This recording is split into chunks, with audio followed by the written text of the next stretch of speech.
fear of death, no? Yung bondage of death. At sumunod po nating napag-aralan ay yung tungkol sa suicide, no? Isa sa mga kasalanan na patungkol sa death ay yung suicide. Ngayon naman po ay pag-aaralan natin ang isa na namang paniniwala tungkol sa kamatayan. At ito nga po ay yung tungkol sa tinatawag nating fatalism o yung paniniwala tungkol sa kapalaran. So bago po natin ituloy ay manalangin po muna tayo sa ating Panginoon. Ama, maraming salamat po sa pagkakataong ito na kami po ay muling mag-aaral ng iyong mga salita. Bigyan mo pong liwanag, O Diyos, ang mga bagay na ito. At nawa, O Diyos, ay maiwasan namin ang mga ganitong klaseng paniniwala sa liwanag, Panginoon, ng iyong banal na salita. Sa pangalan ni Jesus, ito po ang aming dalangin. Amen. So, nasa lesson 44 na po tayo.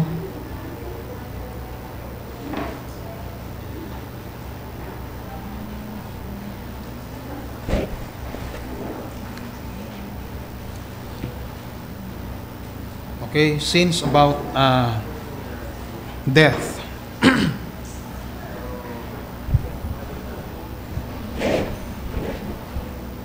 Okay, ang pinagkunan po ng na talata na ibinigay sa atin ni Pastor Noel Espinosa ay nasa Psalm chapter 90 verse 12, no? Ang sabi rito, so teach us to number our days that we may get a heart of wisdom. Sa Tagalog po, kaya ituro mo sa amin ang pagbilang ng aming mga kaarawan upang kami ay magtamo sa amin ng pusong may karunungan. Ayun, ano po ba itong sin of the view of fatalism? Okay? Paglilinaw po, meron tayong paniniwala tungkol sa tinatawag na predestination, no? Ito po ay biblical doctrine. Pero hindi po ito katumbas ng tinatawag nating fatalism. Ano nga ba ang fatalism? O yung tinatawag nating kapalaran? Ano ba yung predestination? Ang predestination ay ang exercise ng sovereign will ng Diyos without undermining human free agency. At pag sinabi nating human free agency, meron po tayong pagpili, no? Ginagamit natin ang ating kaalaman, ang ating pagdidesisyon para piliin natin kung ano yung gusto natin, no? Ngayon, pag sinabi nating fatalism o yung kapalaran, ito ay isang paniniwala, ito ay isang philosophy na kung saan ang lahat ng mga bagay ay nakatakda na, no?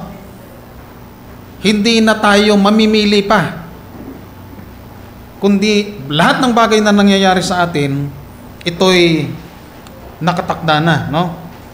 Ngayon, pag sinabi nating predestination, makikita po natin yan doon sa 1689 Baptist Confession of Faith, doon sa chapter 3, paragraph 1, no?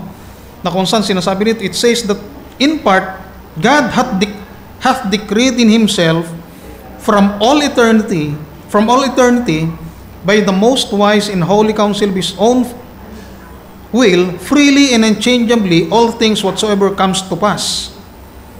Yet so as thereby is God neither the author of sin, nor hath fellowship with any therein, nor is violence offered to the will of the creature. So sinasabi po rito na ang Diyos ay idinikri na niya sa kanyang sarili mula pa sa walang hanggan sa pamamagitan ng wise na kanyang karunungan, no? At ng kanyang pasya kung ano yung mangyayari. Na lahat ng mga bagay na nangyayari sa mundo ay naaayon sa kanyang tinatawag na counsel. Okay? Yung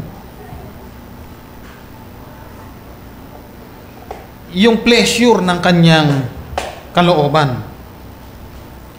At ang sabi rito, God's sovereignty must not be made to clash with human freedom and responsibility. Alam niyo po, itong pag-aaral tungkol sa predestination, isa sa pinakamahirap na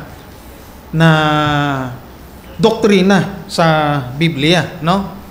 Kasi po,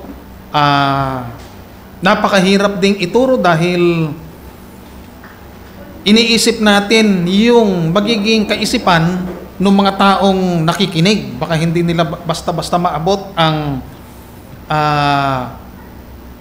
pag-aaral na ito, no?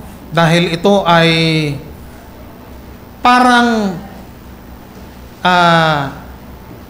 kumokontra sa tinatawag nating human freedom o yung free will ng isang tao, no? Para bang merong mga bagay dito sa sovereignty ng Diyos na nakokontra ng kalayaang pumili o kalayaang magpasya ng isang tao. Pero habang tumatagal sa ating pag-aaral, ay matatanggap din natin na yung predestination ay sumasang-ayon pa nga, no? Sumasang-ayon pa nga dito sa ating malayang pagpili. At habang tumatagal, malalaman natin yung ating malayang pagpili ay hanggang doon lamang sa tinatawag nating level ng kaalaman ng isang tao. Okay? Ang predestination ay ipinahayag sa atin bilang mananampalataya kung ano yung sekretong dekredo ng Diyos. Okay?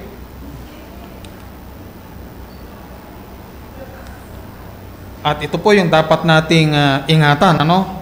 Many unduly charge God of injustice because of His predestination. Dahil nga rito sa paniniwalang ito na predestination, marami ang nag-aano na lang kagad sa Diyos na sinasabing siya ay hindi makatarong ang Diyos. Dahil nga sa merong mga nagsasabi, paano kung halimbawang gusto ko nang sumampalataya? Hindi naman pala ako predestined. Merong mga ganyang kaisipan, ano? Paano kung halimbawang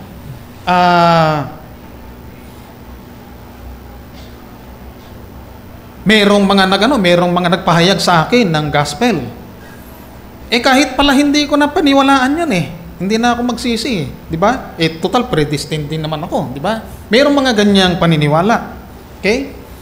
So, kung minsan ang tao na nakakarinig ng ganyan, pag hindi nila naiintindihan yung malawak na bagay tungkol sa doktrina ng predestination, ay kaagad silang nagbibigay ng hindi magandang paghusga sa Diyos na ang Diyos pala ay, ayon sa kanila, ay unfair ang Diyos. Ang Diyos ay walang hustisya, no? Samantalang sinasabi sa Romans 9, chapter 19, no? Sabi rito, sasabihin mo nga sa akin, bakit humahanap pa siya ng kamalian? Sapagkat sino ang sumalangsang sa kanyang kalooban? Ngunit o tao, sino kang tumututol sa Diyos? Sasabihin baga ng bagay na ginawa doon sa gumawa sa kanya, bakit mo ako ginawang ganito? O wala bang kapangyarihan sa putik ang magpapalyo upang gawin sa isa lamang limpak ang isang sisidlan sa ikapupuri at ang isay sa ikahihiya? So dito makikita natin na ang Diyos sa kanyang sovereignty, no? Walang taong nilikha ng Diyos na dapat talagang sumalangsang sa Kanya. Kasi nga ito yung sinasabi ng tao, no? Kung gano'n naman palang meron namang predestination bakit sabi rito sa verse 19, sasabihin mo nga sa akin, bakit humahanap pa ng kamalian ang Diyos sa akin? Okay?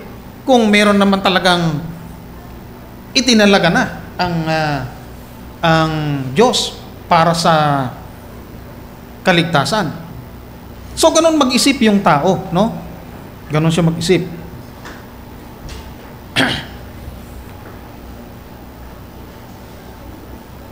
There is a free universal gospel that is rejected on pretext of God's sovereignty. Yan. Maraming nagre-reject doon sa gospel dahil lamang doon sa sovereignty ng Diyos. Sabi rin sa Romans 3 verse 7, datapwat kung ang katotohanan ng Diyos sa pamamagitan ng aking kasinungalingan ay sumagana sa ikaluluwalhati niya. Bakit pa naman ako'y hinahatulang tulad sa isang makasalanan? So, kung ang katotohanan ng Diyos ay sa pamamagitan ng aking kasinungalingan, yun pa yung nagpapasagana sa kaluwalhatian niya, no? Habang nagsisinungaling ako, lalo namang lumuluwalhati siya. Bakit pa kailangan pang ako'y hatulan? Nadadagdagan yung kaluwalhatian niya habang ako'y nagsisinungaling. Di ba? So, yun ang ginagamit nila. Ginagamit nila yung sovereignty ng Diyos para tanggihan ang gospel. Dahil nga doon sa kanilang maling pag-aakala tungkol sa predestination. Okay? So, ang fatalism ay isang view na ang lahat ng mga nangyayari ay hindi mo kayang labanan, no? Irresistibly predetermined by sa pamamagitan ng tinatawag na impersonal force. So lahat ng nangyayari sa mundo sa pamamagitan ng paniniwalang fatalism ay hindi mo na pwedeng labanan. Yung nangyari sa iyo, yan na yun, no? At ito ay na-predetermined o naitakda na ng sa pamamagitan ng tinatawag nating mga impersonal force. Ano ba yung impersonal force? Pag sinabi nating impersonal force, ito yung mga paniniwala na ikaw ay naiimpluwensyahan ng mga bagay na mas malakas kaysa sa'yo. Okay? Halimbawa, yung paniniwala nila tungkol sa Espiritu Santo, no? Merong mga iglesia na naniniwala na yung Espiritu Santo ay hindi person, kundi tinatawag lang na active force. Kaya nagagawa mo yung bagay na ganyan dahil sa aktibong puwersa. Okay? Yung banal na Espiritu ay isang aktibong puwersa lang, hindi siya personal na Diyos na lumalapit at lumalayo, nangungusap, no? Para sa kanila, ang Diyos, ang Holy Spirit ay impersonal. Hindi lamang yung paniniwala tungkol sa Espiritu na impersonal, no? Meron ding impluensya yung mga panlabas na puwersa ng mundo. Halimbawa, yung mga aksidente, no? Yung mga puwersa ng kalikasan. Okay? Na kahit ano ang gawin mo, ikaw ay subject ka ng mga puwersa na yon. Okay? At yun ay nakadetermine na, nakatakda na mangyari sa iyo. So, okay, point. When one's death is viewed as an irresistible fate, it is a sinful view of fatalism. Nagiging pagkaganito ang pananaw mo sa kamatayan, na ang kamatayan ay dumating lang sa iyo dahil ito yung kapalaran mo, ito ay kasalanan na ng paniniwala mo doon sa tinatawag nating kapalaran. Okay? Ang fatalism, sabi rito, nakuha ko ito doon sa Wikipedia, sabi rito, no? Any view according to which human beings are powerless to do. Wala daw tayong magagawa or powerless to do anything other than what they actually do. Kung ano yung mga bagay na ginagawa mo na at yung mga bagay na nangyari sa iyo, ito'y nakatakda na, no? Pero hindi ito yung itinakda ng Diyos. Ito'y itinakdang mangyari sa iyo sa pamamagitan ng mga predetermined impersonal forces. Kaya halimbawa, sinabi nating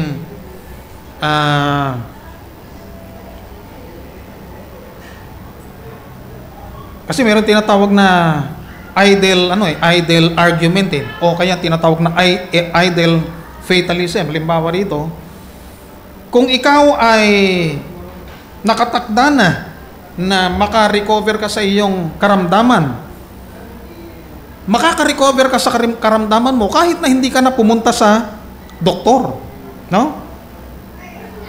O halimbawa naman, ikaw ay nakatakdang hindi gumaling sa sakit mo, tumawag ka man ng doktor, hindi ka talaga makaka-recover. Yan yung paniniwala ng fatalism. So, pag ganun ang paniniwala mo na hindi ka na talaga gagaling, wala nang saysay para tumawag ka ng manggagamot. Kaya kung anumang bagay na dumating sa'yo,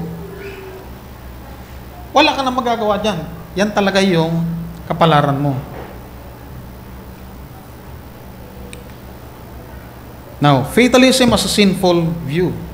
Okay, sabi rito, I am a master of my fate, I am the captain of my soul. Ito po ay galing sa isang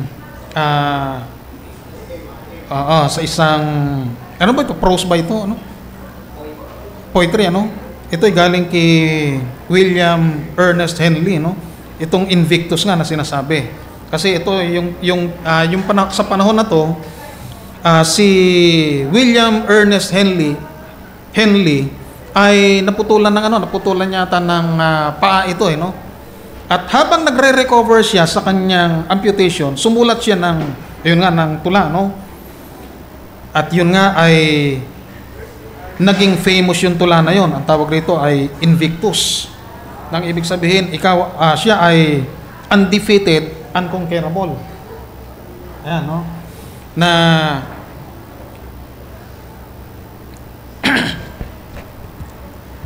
at ang famous stanza ron sa kanyang tula na yon,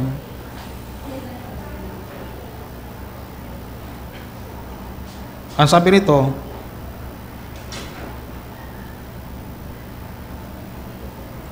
it matters not how straight the gate, how charged with punishment the scroll.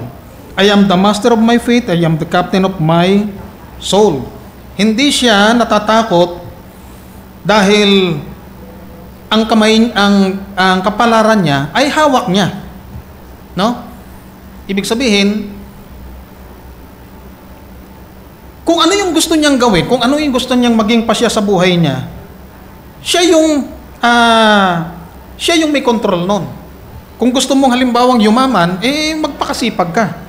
No? Ikaw yung kapitan ng iyong kaluluwa. Kaya ibig sabihin nun, kahit na siya ay dumanas ng ganong ng amputation, ng pagkaputol ng kanyang paa, no? Meron pa rin siyang magagawa dahil siya ang may hawak ng kanyang kapalaran. Okay? So yun yung kanyang pagyayabang. Sabi nga ni Dr. Noel, ito yung kasalanan ng pagyayabang. Yung ituring mo yung sarili mo na ikaw yung master ng iyong kapalaran. Ikaw yung merong hawak ng iyong kaluluwa. No? Sabi rito, sabi diyan, no? This is a self-confident attitude that the future is for one to determine. Okay? Yung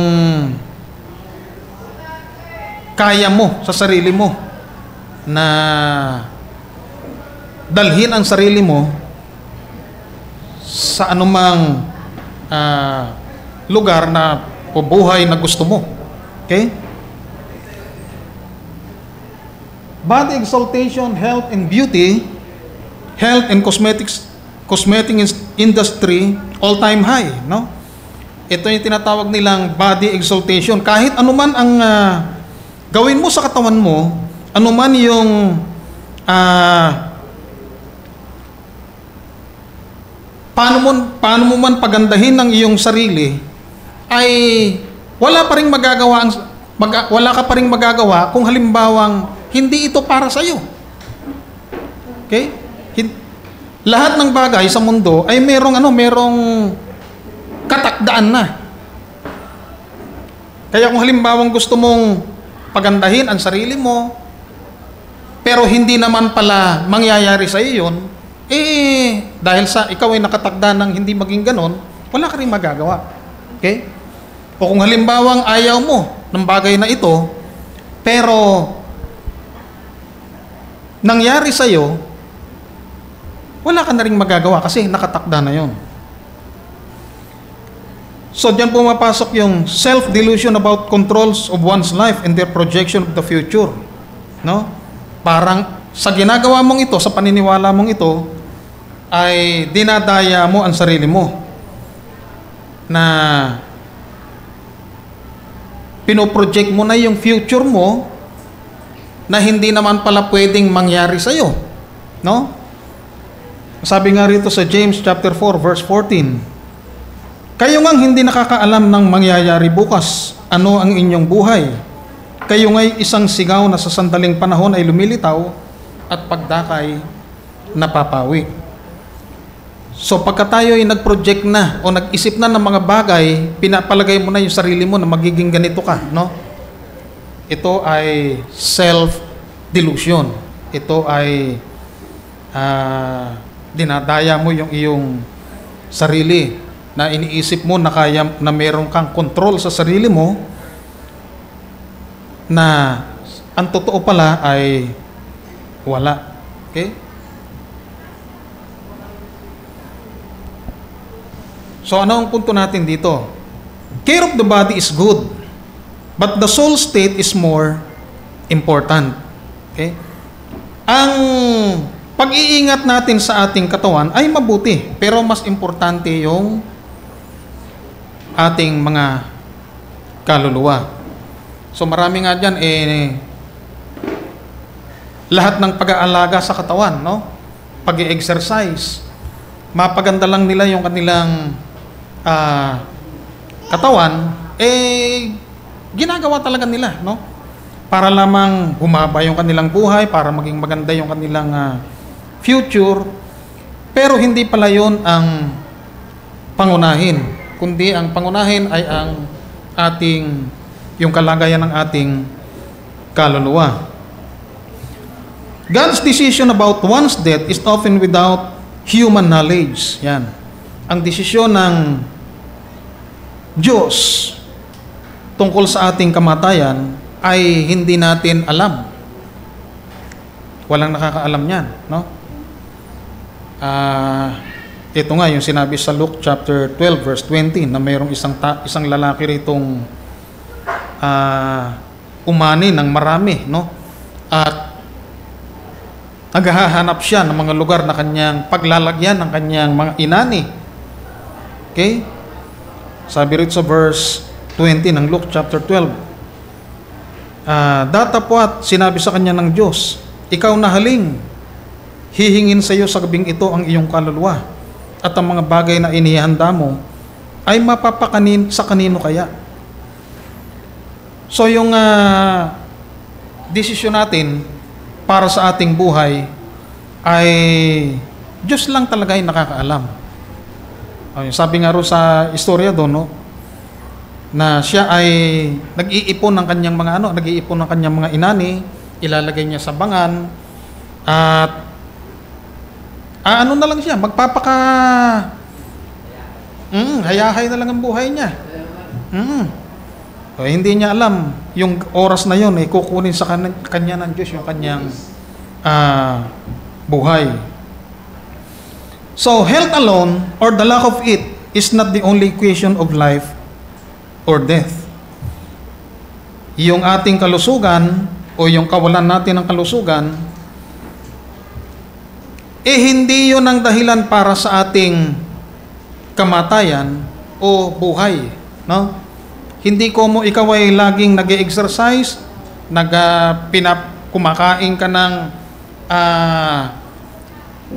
ng masarap o disiplinado yung sarili mo sa pagkain ng mga ganyan, o sa ikaw ay nag-iingat ka sa buhay mo, pero hindi ito yung mga okasyon para humaba yung buhay mo o makaiwas ka sa kamatayan. Kasi hindi yun ang batayan ng ating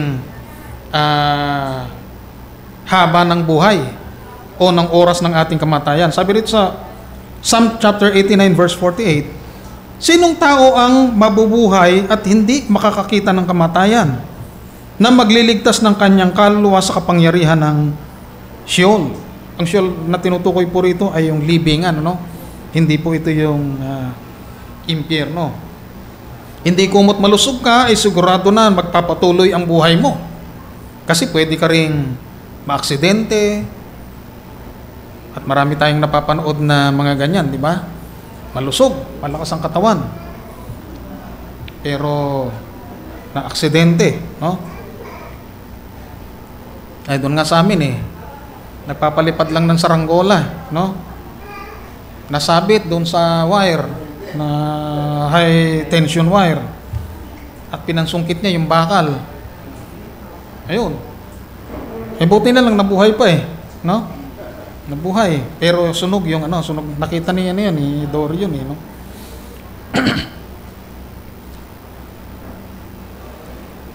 So, hindi ko mo tayo ay malakas, malusog, nandoon nakabatay ang haba ng buhay natin. So, ang tinutukoy lang rito sa chapter 89, pinapakita rito yung kaiklian ng ating buhay. There are reasons for death, not just because of illness. Okay? Hindi lamang sa pamamagitan ng sakit ang dahilan ng ating kamatayan. So marami pang iba, no? Maraming mga sanhi ng ating kamatayan.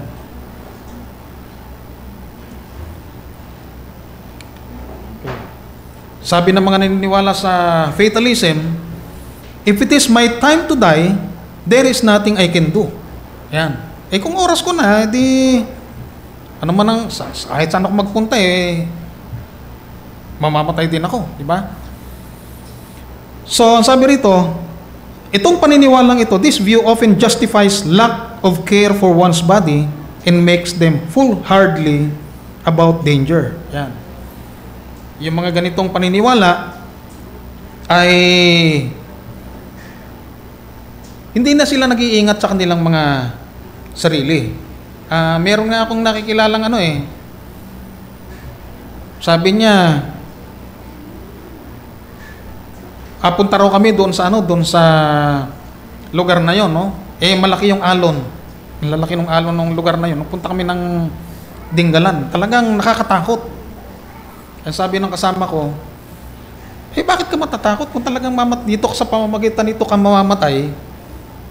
Wala kang magagawa. Kung oras mo na, kahit naman hindi ka dumaan dito sa dagat na to na malakas ang alon mamamatay ka rin So merong kakulangan ng pag-iingat sa katawan at wala silang pakundangan tungkol doon sa danger, no? Kaya yung mga taong naniniwalang ganito, meron silang tinatawag na indifference to the body, no? No basic health requisites. O hindi sila nag-iingat kulang sila ng pangangalaga sa kanilang katawan dahil alagaan man daw nila yun kung oras na sila mamatay na, wala silang magagawa. Magkonsulta man daw sa experts o kahit sino pang magagaling na kung oras mo na talaga, oras mo na. Okay? So maraming mga masasamang tawag dito yung maraming mga nagsasanga-sangang maling paniniwala, maling pagpapasya, maling pagdidesisyon pagka ganito yung iyong mga paniniwala. Meron din namang naniniwala yung mga adventurist, no? Hinahamon nila yung kamatayan. not avoiding dangerous situations, sports, etc. Ito ni mga taong kahit mapanganib yung kanilang mga ginagawa, yung mga sports na ginagawa, yung mga sinasabi nila mga death-defying activities. Halimbawa, yung mga tumatalon doon sa bundok, gilid ng bundok, no? Yung mga nagmumotor paakyat, makikita natin. Mga death-defying yan yung mga sports na ganyan no? Wala silang pakundangan sa mangyayari sa kanila. Kasi nga iniisip nila, kung kapalaran mong mamatay sa ganitong oras, sa ganitong pagkakataon, o sa ganitong pamamaraan, ito na. Talagang wala ka nang magagawa. Okay? So, mali yung kanilang mga ganong pagdedesisyon dahil doon sa maling paniniwala. Yung ating Panginoon nga, di ba? Nung siya ay tinutukso ni Satanas. Tumalong ka mula sa mataas na na to, di ba? Kasi sasaluhin ka naman ng mga anghel, di ba? Pero kung tutuusin, kaya naman talaga ng Panginoon yun, di ba? Makapangyarihan siya. Kaya lang, hindi yun ang misyon ng kanyang buhay. At yung sinasabi ni Satanas, yung kinukot niyang talata sa Biblia, ay nami-misapply. No? So ano po yung dapat nating ingatan?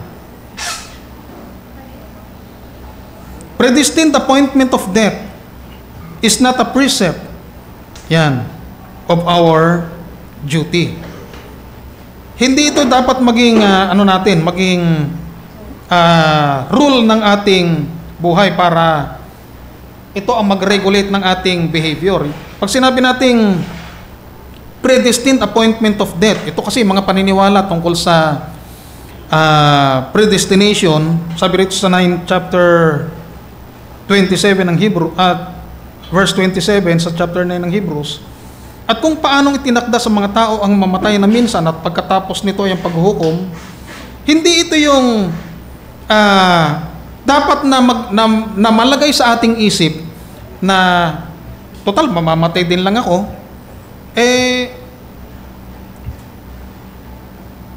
hindi na ako dapat magkaroon pa ng responsibilidad para maghayag pa ng salita sa ibang mga tao, no? Total predestinated na naman sila sa buhay na walang hanggan, at yung iba naman predestinated sa reprobation. Ano pa ang saysay para ako ay mangaral ng salita ng Diyos, no? Total lahat naman ng tao ay mamamatay at mayroong dalawang pupuntahan. Pagka ganun ang ating paniniwala tungkol sa predestination, magkakaroon na tayo ng maling ng maling application tungkol sa magkakaroon na tayo ng maling pamamaraan ng pangangaral ng salita ng Diyos kasi nakabatay sa maling paniniwala. Okay? So dapat maintindihan talaga natin yung kaibahan ng predestination at ng fatalism. So siguro dapat dumating yung time na pag-aralan talaga nating mabuti kung ano talaga yung predestination, ano? Kasi nga isa sa mga pinakamahirap na pag-aaral sa Biblia ay itong predestination. Bagamat sinasabi sa Biblia na lahat tayo ay itinalaganan ng Diyos sa buhay na walang hanggan, pero hindi ito nagbibigay sa atin ng lisensya para hindi na mamuhay bilang isang mananampalataya, no? Magpapatuloy tayo sa ating buhay pananampalataya kahit alam natin na meron na talagang kahahantungan yung ating buhay na itinalaga ng Diyos. Kasi sa pag-aaral ng predestination, Hindi lamang yung hantungan ng iyong buhay ang nakatadhana, no? Kundi yung buhay mo rin bilang isang mananampalataya hanggang sa makarating ka doon sa iyong pupuntahan. Sabi nga rin sa yung team natin make your calling and election sure, di ba? So sa pamamagitan ng bunga ng ating pananampalataya, doon makikita kung talagang ikaw ba ay predestined to heaven o hindi. Kasi ang predestination, Diyos lang ang nakakaalam talaga niyan, no? Hindi natin pwedeng i-withdraw yung ating sa iba, o i-withhold sa iba yung ating pangangaral ng salita ng Diyos. Kasi, problema na ng Diyos yan. Naka-predestined na yan Hindi na ako dapat mangaral pa, no? So, hindi po ganon, no? Sabi doon sa Acts chapter 13, verse 48, as many as were ordained to eternal life, believe. So yung salitang believe, nagpapahiwatig ito na mayroon talagang nangaral sa kanila. At lahat ng mga pinangaralan na nananampalataya, sila yung ordained to eternal life. At yun po yung isa sa pinakamatibay na talata doon sa mga naniniwala sa predestination, doon sa Acts chapter 13, verse 48, na ang lahat ng nakatalaga sa buhay na walang hanggan, darating sa kanila yung salita ng Diyos. Sabi nga nung isang pastor na narinig ko, God predestined and He also foreordained the means. Nagpredestined ang Diyos, pero isinama niya ron sa kanyang sa predestination yung mga means para makarating ka o para dumating sa iyo yung salita ng Diyos at manampalataya ka at doon ka palang makakarating doon sa iyong destinasyon. Doon sa Romans chapter 8 verse 29-30 nakalagay din doon.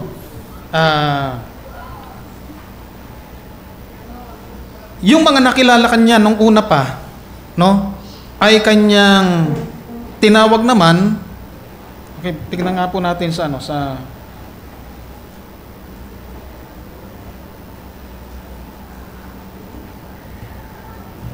Romans 8:29. Sapagkat yung mga nang una pa'y kanyang nakilala, ay itinalaga naman niya na maging katulad ng larawan ng kanyang anak, upang siya ang maging panganay sa maraming magkakapatid. At yaong mga itinalagan niya, ay kanyang tinawag naman. At ang mga tinawag ay inaring ganap naman niya, at ang mga inaring ganap ay niluwalhati din naman niya. So dito makikita natin dito yung tinatawag nilang golden chain of salvation, no? Na nagsisimula ito sa tinatawag na foreknowledge ng Diyos, at yung mga nakilala niya ay itinilagan niya na para maging katulad ng wangis ng kanyang anak. At ito namang mga nakilala niyang ito ay tinawag naman niya sa pamamagitan ng gospel. Okay? Sa pamamagitan ng pag-iibanghelyo. At yung mga naniwala doon sa ibanghelyo ay inaring ganap niya. At bandang huli, niluwalhati niya, nag-glorify niya. So hindi po tayo nakakarating dito sa tinatawag na glorification, no? Andi dito pa lang po tayo sa justification. Ang glorification ay mangyayari pagka tayo po ay sumama na sa Panginoon sa langit.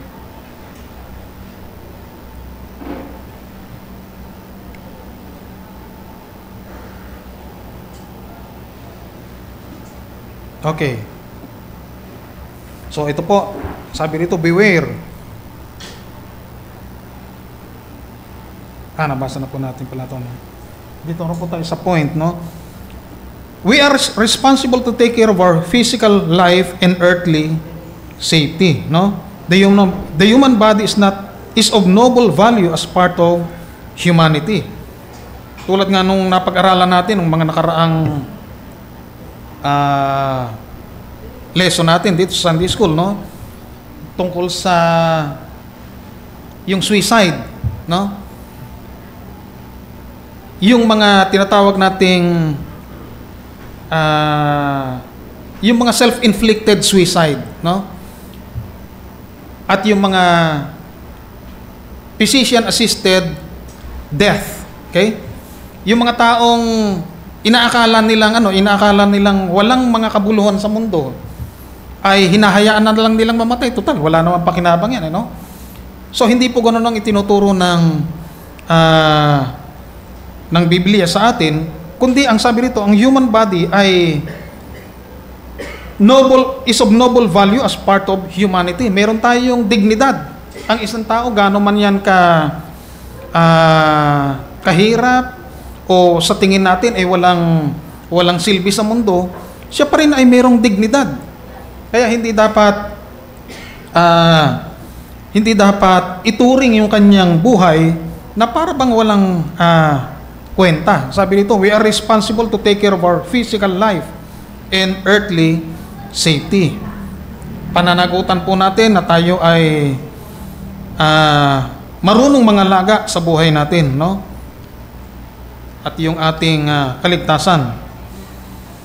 Sabi sa Luke chapter 12 verse 22, at sinabi niya sa kanyang mga alagad, kaya nga sinasabi ko sa inyo, huwag kayong mga balisa sa inyong pamumuhay kung ano ang inyong kakanin, kahit sa inyong katawan kung ano ang inyong darantin, sapagkat ang buhay ay higit kaysa pagkain at ang katawan kaysa damit. So mahalaga pa rin yung ating buhay. Sa 1 Corinthians 15:53, sapagkat kinakailangan na itong may kasiraan ay magbihis ng walang kasiraan, at itong may kamatayan ay magbihis ng walang kamatayan. So dito ay pinapakita na bagamat tayo ay daranas ng kabulukan sa ating katawan pagdating ng ating kamatayan, ito pa rin ay pinapahalagahan ng Diyos sa pamamagitan ng pagbibihis niya o pagbibigay sa atin ng panibagong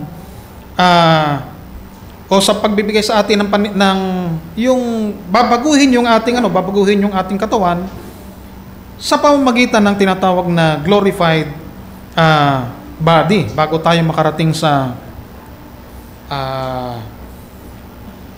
kalangitan, no? It is a duty to the body to preserve its health or to heal when sick. Yan. Katungkulan natin na i-preserve natin yung ating health at gamutin pagka ito ay tayo ay merong sakit. Dito sinabi rito sa 1 Timothy tungkol kay ni Pablo tungkol kay Timoteo na kailangan niya rin ng kunting alak para sa kanyang sikmura, no? Ando doon yung pangangailangan para gamutin ang ating katawan kung ito ay merong sakit. Sa 3 John, ang sabi rito, ang matanda kay gaya na minamahal na aking inibig sa katotohanan, minamahal aking idinadalangin na sa lahat ng mga bagay ay guminhawa ka at bumuti ang iyong katawan. So dito ay hinihiling kay Gayo na siya'y ipanalangin para guminhawa yung kanyang katawan. Ganon din po yung ginagawa natin sa bawat isa. Kung tayo po ay mayroong mga kapatid na may sakit, ay ipinapanalangin din natin sila na sila'y pagalingin sa kanilang mga karamdaman, no? So meron tayong responsibilidad para sa ating buhay, sa ating katawan, at sa pag-iingat din natin sa ating kaligtasan. May tanong po ba? Naiintindihan naman po natin, ano? Okay, sabi rito, avoiding danger is right when it is a threat to life. Yan. tama lang na tayo ay umiwas sa mga panganib. Pag tayo umiiwas sa mga panganib, tama lang yun, no? Pagka ito ay meron ng banta sa ating buhay. Ang sabi rito sa Matthew 10:23, datapot pagka kayo'y pinag-uusig nila sa isang bayang ito, ay magsitakas kayo tungo sa kasunod na bayan. Yun, sabi rin, ito yung sabi ng ating Panginoon doon sa kanyang mga alagad. Kapag sila ay pinag-uusig sa bayang ito, pwede naman silang pumunta doon sa ibang mga bayan para sila ay makakalayo doon sa kanilang sa mga panganib, no? Nangyari din yan nung panahon na si Esteban ay pinagbabato hanggang mamatay, no? Yung mga alagad ay kumalat, okay? Para lamang iligtas nila yung kanilang buhay. At ito nga sa Jeremiah chapter 37 verse 20, no? At ngayon, dinggin mo, isinasamo ko sa iyo, O Panginoon ko na hari. Ito ay nagsasalita si Jeremiah. Isinasamo ko sa iyo na tanggapin ang aking pamanhik sa harap mo na huwag akong pabalikin sa bahay ni Jonathan na kalihim. Baka mamatay ako roon. Yan. So, hiningi ni Jeremiah itong request na to doon kay Haring Sedekaya. Kasi si Haring Sedekaya ay gustong makarinig ng salita ng Diyos mula kay Jeremiah, no? So, hindi naman binago ni Jeremiah yung message na yun ng Diyos sa kanya kahit na ayaw ni Haring Sedekaya na marinig yun, no? Pero ganun pa man, pinagbigyan pa rin si Jeremiah na wag bumalik doon sa lugar no kung saan siya ay maaaring mamatay. So nag-request si Jeremiah na wag na siyang dalhin doon kasi nga nanganganib yung kanyang buhay doon, no? Sister Levy, may ano po tayo? Naalala ko po si Dietrich Bonhoeffer nasa Amerika, isang pastor. Pero he decided to go back sa Germany na ako ang Nazi on that time. Kasi doktor siya, nakita niya yung need na ang gamot. So because ito, tama siyempre sabi ng Lord, pero may parang na itong pastor na ito, na itong talaga, alam niya tiyak, mas malaki ang maaari, pero hindi niya iniwasan ang pagpunta. At doon na kailangan na siya ay nag-uulog. Opo, kasi sa tawag ng tungkulin ay talagang pwedeng mangyari yun, no? Yung mga ganong ano, no? Yung iba nga sa yung tinatawag natin mga Red Cross, di ba? Pumupunta talaga sila sa giyera, no? Pero ang pag-aaral po natin ay may kinalaman sa fatalism, no? Na sana itong mga taong ito na binubuwis yung kanilang buhay ay alam nila yung tamang pag-iingat, kung alam nila yung tungkol sa sinasabi ng banal na kasulatan. Pero kung ang paniniwala nila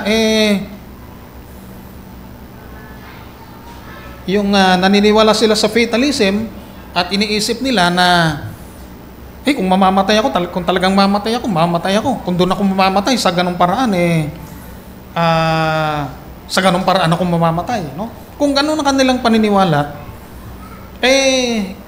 kasalanan pa rin po 'yon, no? Pero kung andun talaga yung andun talaga yung pag nanasa mo na tumulong sa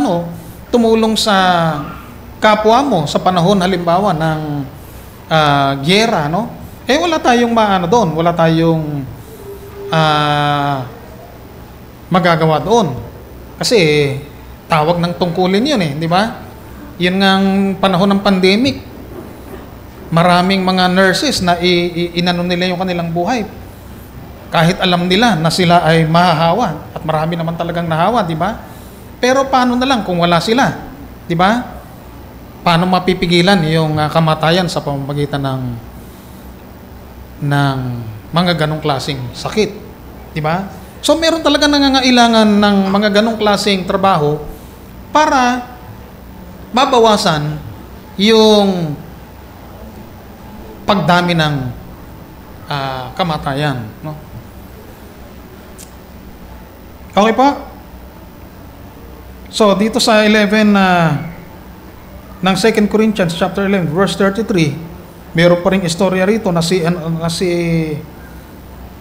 Pablo ay hinugos doon sa ng isang balaong, no, para lang makatakas doon sa mga humahabol sa kanya.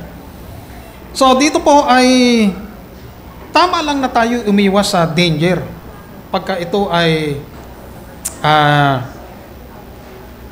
banta na ito sa ating buhay. Okay?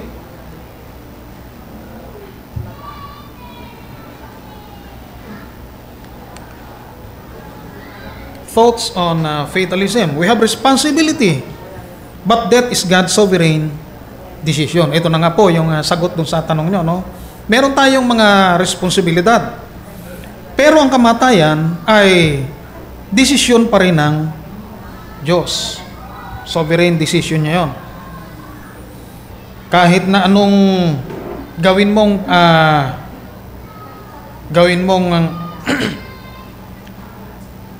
pagtulong sa iba, anuman yung mga tungkulin na pwede mong magampanan sa sarili mo kung ito'y trabaho mo talaga, maganda yon, no? Maganda yon.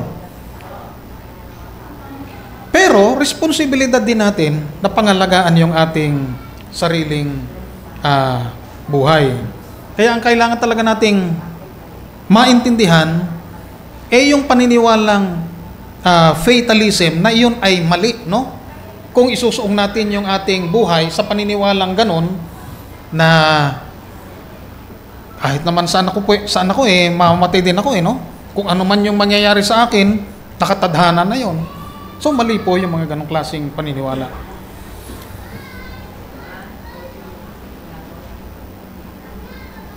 Christian must demonstrate right care for the body in earthly life.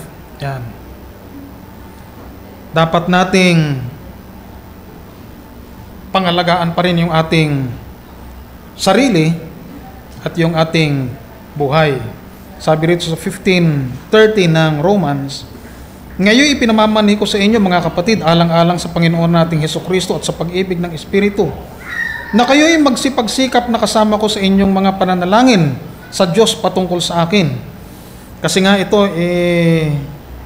nung si Pablo ay parang plano niyang pumunta sa Jerusalem, kaya lang, naka-expose naman yung kanyang sarili sa danger. Kaya gusto niya na ipag-pray siya ng mga kapatid. Kasi nga, para lamang maipahayag niya yung salita ng Diyos, no? Assurance of going to heaven must not translate into carelessness about life. Yan. Hindi ko mo tayo meron ng katiyakan ng pagpunta sa langit, walang tayong gagawing pag-iingat tungkol sa ating buhay, no? Meron pa rin tayong responsibilidad sa ating sarili. Ingatan pa rin natin yung ating buhay na hanggat maaari ay pangalagaan natin ito. Hindi ko mo tayo makakarating ng langit, sige na lang, no? Huwag na tayo mag-ingat. Pumunta na tayo doon sa lugar na mapanganib, kainin natin yung ating dapat kainin, kahit bawal, no? Kasi nakakasiguro naman tayo ng pagpunta sa langit. Mali po yun, no? Tinuturo sa atin ng banal na kasulatan na mag-ingat pa rin tayo sa ating buhay hanggat kaya nating ingatan. So, being yielded to God's sovereignty acknowledges His goodness in life, death. Okay? So, alam natin na tayo ay nasa ilalim ng sovereignty ng Diyos at ito'y pagkilala, no, sa kanyang kabutihan sa atin. Okay? Hindi ko mo tayo ay alam na natin yung sovereignty ng Diyos, lahat ng bagay ay gagawin niya para sa ikabubuti natin kahit na inilalagay natin yung ating sarili sa panganib. no? Kundi yung pagpapasakop natin sa sovereignty ng Diyos sa anumang bagay ay alam natin na kung tayo sumusunod sa Panginoon, alam natin na ito ay para sa ikabubuti natin. Di ba sabi ron sa Romans 8:28, we know that all things will work together for good for those who love God. So, ibig sabihin nun, pag hindi ko mo meron tayong ganong paniniwala na ang Diyos ay sovereign sa lahat ng bagay, hindi na tayo mag-iingat, no? Magpatuloy po tayo sa ating responsibilidad na pangalagaan yung ating sarili.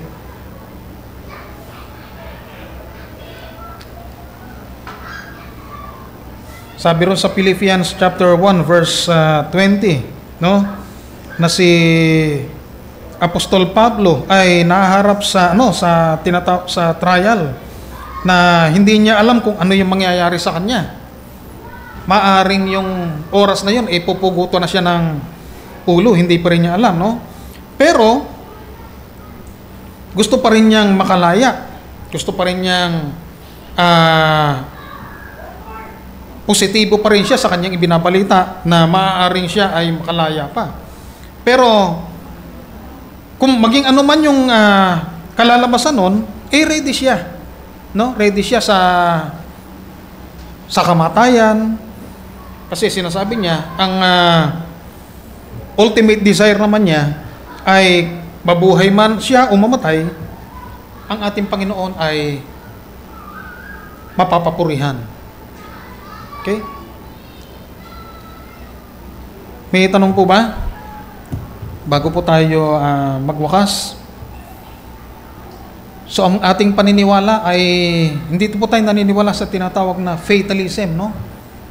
Naniniwala tayo sa predestination ng Diyos at sa Kanyang sovereignty sa buhay natin.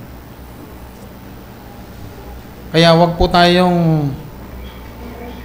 nating ilagay yung ating buhay sa alam nating panganib, kasi ang katwiran natin mamamatay din naman ako no? Kahit saan ako magpunta, kung yan na yung oras ko, wala na akong magagawa. Diba? Kumain na ng masarap. Kasi baka hindi ko na matikman. Diba? Nung sabi nga yun, doon sa Acts, sa 1 Corinthians yata yun, no? Kung walang pagkabuhay na maguli, magpaka sarap ka na lang sa buhay mo. Kasi wala namang pagkabuhay na maguli. Parang ganun yung sinasabi ron sa no? So tayo ay naniniwala sa sovereignty ng Diyos at hindi doon sa kapalaran ng tao.